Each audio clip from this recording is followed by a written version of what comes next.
লিটন ভাই, আমি আপনার কাছে জানতে চাই এই যে ভালোবাসা, এইটা আসলে কোনো রূপের ভিতর, সৌন্দর্যের ভিতর, অর্থাৎ আমি বলতে চাচ্ছি রূপের ভিতর সীমাবদ্ধ আছে কিনা বলবেন প্লিজ।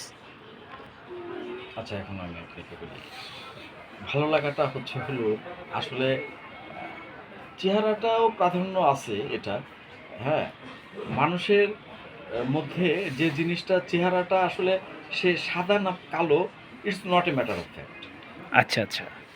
এটা বিষয় না। বিষয়টা হলো যে আপনি যার প্রতি আকর্ষণ বোধ করতেছেন, তার আকর্ষণ বোধ করতেছেন এই কারণে তার ভেতরের মানুষের, অর্থাৎ বিষয়টা এরকম, হৃদয়।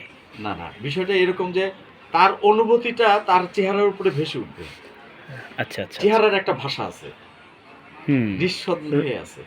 এই চেহারার ভাষাটা তার অবচেতন মনে, সে যখন তার প্রতি আকৃষ্ট হবে বা আকৃষ্ট হয় বা তারকে ভাল লাগে, হ্যাঁ, তখন সে তার ভেতরের বিষয়টা যখন তার চেহারার উপরে আসে, তখন সে ওটা দেখিয়ে আপনার করে আকর্ষণ হয়। আকর্ষিত হয়।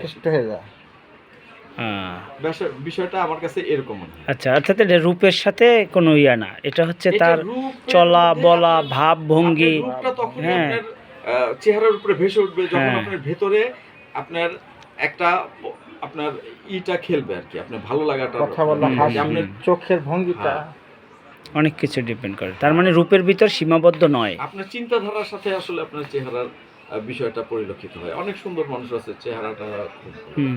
হবে যাবে, হুম। হ্যাঁ, আচ্ছা আচ্ছা। কিন্তু তাকে আপনার ভালো লাগবে না।